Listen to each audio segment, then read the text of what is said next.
Hey everyone, welcome back to the channel. I'm Doug the Retirement Guy, and today we're going to do a review on JP Morgan's brand new funds, ROCY, which I always like to call Rocky, and then we have ROCQ.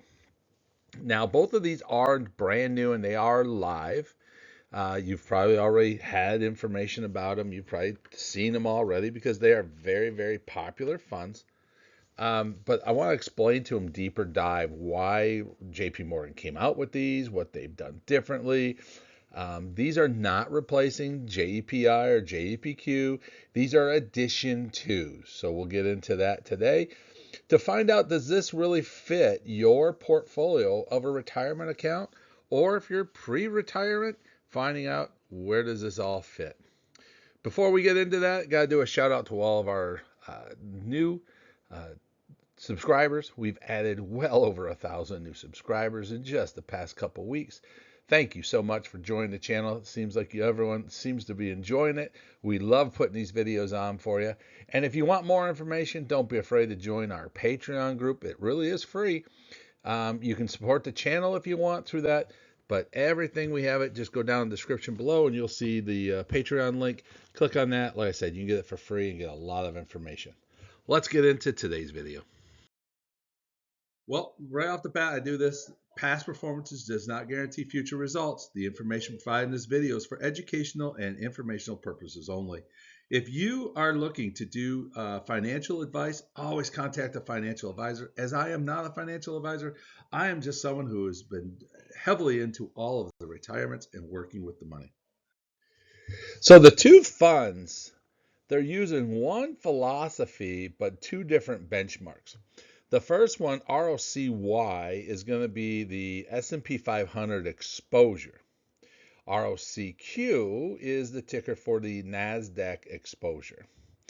Now, the JP Morgan Equity Premium Yield, ROCY, is good. This is what's unique about these funds. I'm going to start off with this, is a little bit of their strategy. They are actively managed. And what they're doing, they're not buying the index. They're not working with the index. What they're really doing here is they're using the knowledge of their active manager to find what I call is the future coming out. They're moving towards what's popular or what's hot, what's making the moves in the markets from what they're learning from. So, an S&P 500 has 500 different companies. These guys are using 118. The top 10% is 44.72% of their portfolio. So you can see they've put some heavy weights in some bigger numbers. And this is an equity asset class. The diversity across financials, healthcare, and industrial. So they've really kind of dialed into a little different path than really what the S&P 500 is. S&P will use a little more tech, but realistically, they're financials, healthcare, and industrials. When we look at year to date, from when I started the filming of this, we can see the fund was already up 9.96%, which is quite impressive already. We do the same thing with ROCQ, the NASDAQ 100. They are holding a total of 100 funds, but they are not buying just the index. They're picking and choosing what they want to have in the particular fund, which is what's moving forward. I use the example of this. If they see that NVIDIA is moving to the right, to the positive way that they want, they'll stock up heavier in NVIDIA. If they see that Apple's actually doing it, they'll pull out of NVIDIA and put more into Apple. I'm not saying that's what they've done because their big concentration is NVIDIA, Apple, Microsoft, and those peers, that technology side. When you look at this, the big difference, top 10% of their fund makes up 54% of their particular fund. 48.5% is into tech. So that's actually less than what the actual NASDAQ 100 actually is.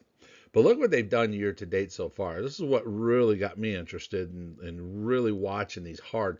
16.87% just in growth alone from when they virtually issued the item to come out. So year to date so far, up 16% with the NASDAQ equity. Now, here's the question that we get a lot about. JEPI, JEPQ versus ROCY and ROCQ. What's the differences? You know, and this is really from a black box to transparent call spreads. There's nothing wrong with JEPI. There's nothing wrong with JEPQ. So I'm not going to say that these are bad funds. But they are, in today's world, I'll say, they're kind of old. They're working in an old way of doing things. When they came out, they were the newest catalyst. They were the hot item. But now, people have caught up, improved on what they've done, and JP Morgan said, you're right, we need to make our changes. So the JPI, I'll call it the originals, are equity-linked notes, ELNs, versus the challenger, which is the new funds, is the listed call spreads. Big difference here. You know, they're able to generate income, but also allow to get some bigger growth out of it. Visibility.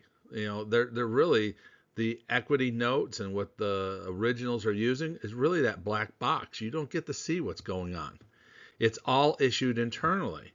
While the new ones are all transparent and on the books. You can see what they own, what they're getting into, where they're moving, how they're moving. A lot more transparency there. Now, the full cap at the strike, the upside. So the originals have that full cap, that they're capped at how fast they can grow. And partially in rallies, the challengers are going to have a better setup. So to sell a call at a stock price and buy another one at higher, the fund earns the spread, keeps room to ride in the bull market. And this is what they're trying to come up with. So the goal of ROCY and ROCQ is growth of the fund. They're trying to get bigger growth, which we're already seeing they're doing. They want to have that income potential. And this is the one that is the next star on my list, is the tax advantages over JEPI and JEPQ. Because the tax advantage side of it is probably the worst across the board with JEPI and JEPQ. That was the biggest drawback on those funds I've ever seen. Now, have they fixed it? I think we're going to show you here that they have. Is it the right way? We don't know. So let's talk about taxes. The new funds, the new challengers, are going to use a return of capital. Now, I was happy to see this.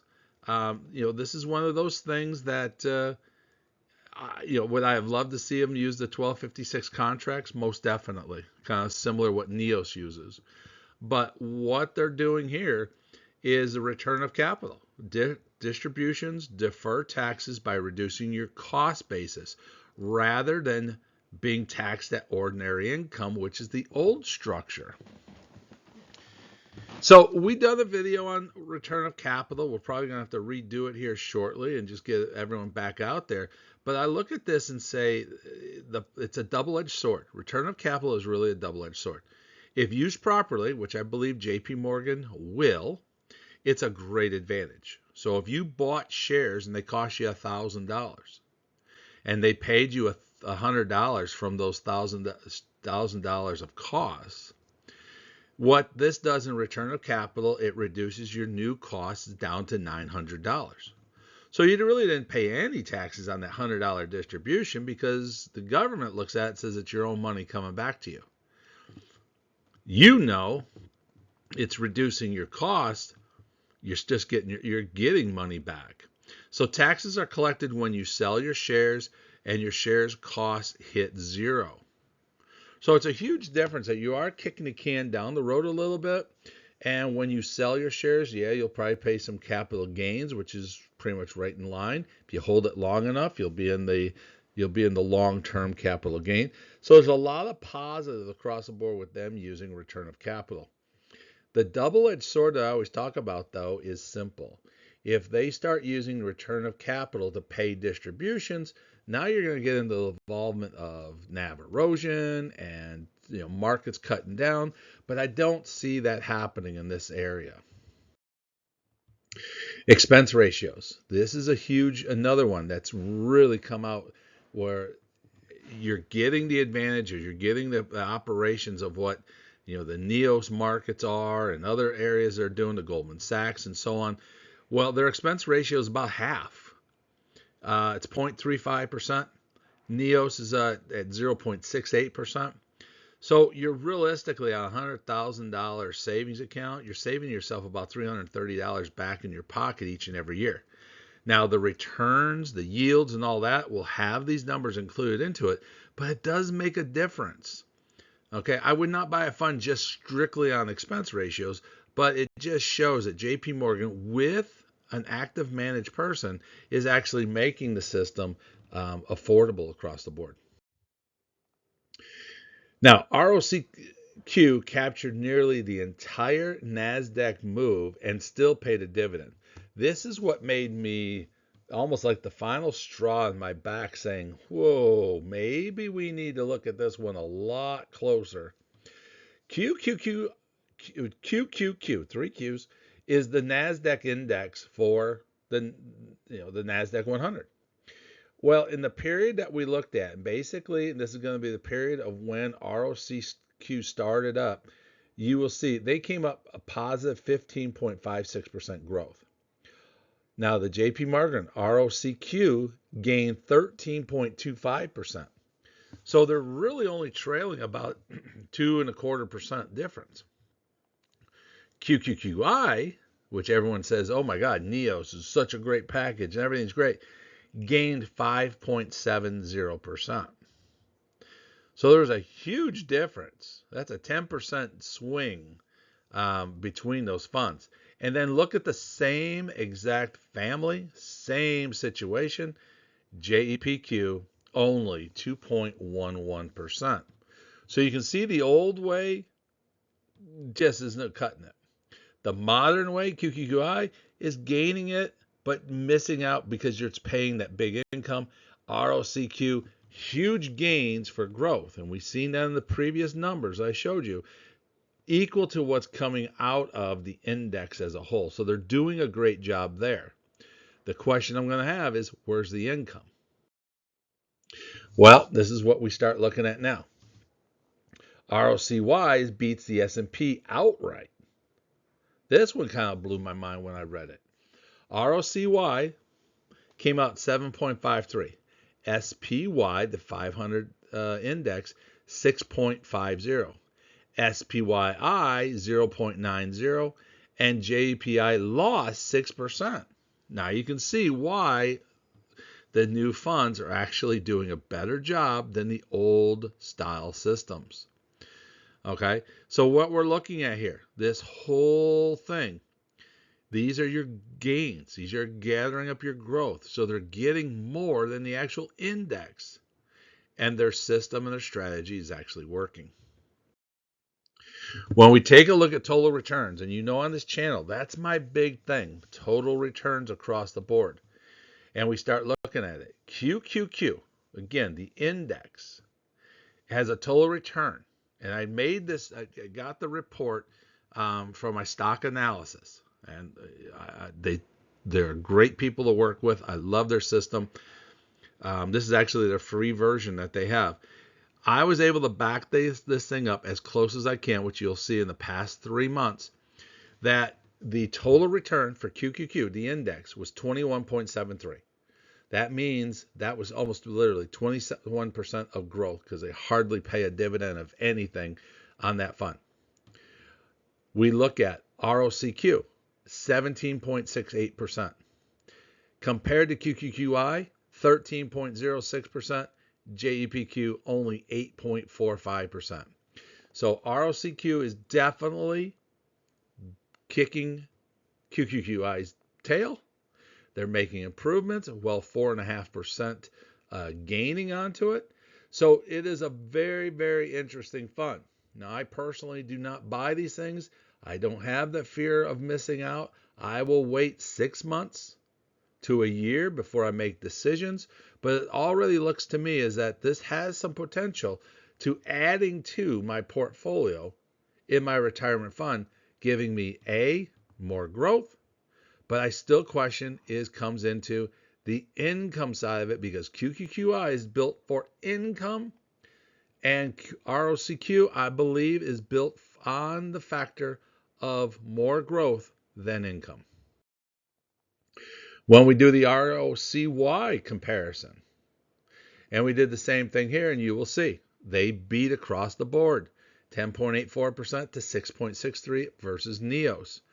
Even JEPI, look how far down they are, negative 4.41% total return. This is a fund I tell a lot of people who ask me, I say, hey, JEPI was great, was strong. It's time to move on. Even if you just switch to ROCY, again, probably a good choice. NEOS is always a great choice. So we go back to it. I'm going to give you guys a little final rundown of this one. The two philosophies, different benchmarks. The yield of ROCY is estimated between 9 and 12%. Total return, 10.84%. ROCQ, 14% estimated with a total return of 17.68%. Well, the problem I have already, I'm looking at ROCQ. They have a 16.87% growth already in the first, basically, year to date, which is realistically only about 3 months. That 14% is a 12-month estimated run. So the income, they've already had big growth. So I believe both of these numbers are actually going to be bigger yet. Okay. So if you can get 14% yield, and that's what really where you're at with QQQI, give or take 1 percentage point either way, I think this fund could possibly be a better operating fund. But we need time to really find out the true answer to it. So 2 months is not a full season. This is on my watch list. I will tell you this. It is one of my top of my radar. But both positions are a size that I have to wait on. I've told you this over and over again. I do not buy quickly. I hold off. What needs to happen before money moves into it? I want to see the performance through real corrections, not just a routine drip, routine dip. I want more distribution cycles to confirm the yield is going to be where it's at and holding. So I'm not just jumping in saying, here we go. This is the great one. This is a great video. Let's go do this. And I'm putting all my money into it. This is really, I'm waiting to see. Will this compete with QQI? It looks like it will at the beginning. Will it be equal to, if better than? It possibly could. But this is an area that I really have to put on my watch list and wait and see. So for all of you to understand, 2 months definitely is not a full season to watch all the way through this. Now, my answer to you guys is every dollar has a job. Sometimes a dollar has a job to just sit on the bench until the data says it's time to play. Why do I say that to you? So many people I talk to, so many different ones that we have our 1 hour conversations with, our Patreon fans that have that 1 hour part of it. So many people just sit there and say, I got this money, I got to spend it. I got this money, I got to invest it. I got this money. And I'm like, slow down. Every dollar has a job. If you haven't assigned it a job, then it really has another job. And it may be sitting on the sidelines waiting to get into this. Once we look at ROCY and ROCQ that they have had that 6 months to 6 months to a year performance, and we've proven that the yield is going to be good and the growth is going to continue and it handles well in the down markets as well as good up markets, then we know it's time that we can invest money into it. Until then, keep sitting on the cash waiting to find out where we go. This is just some helpful tips.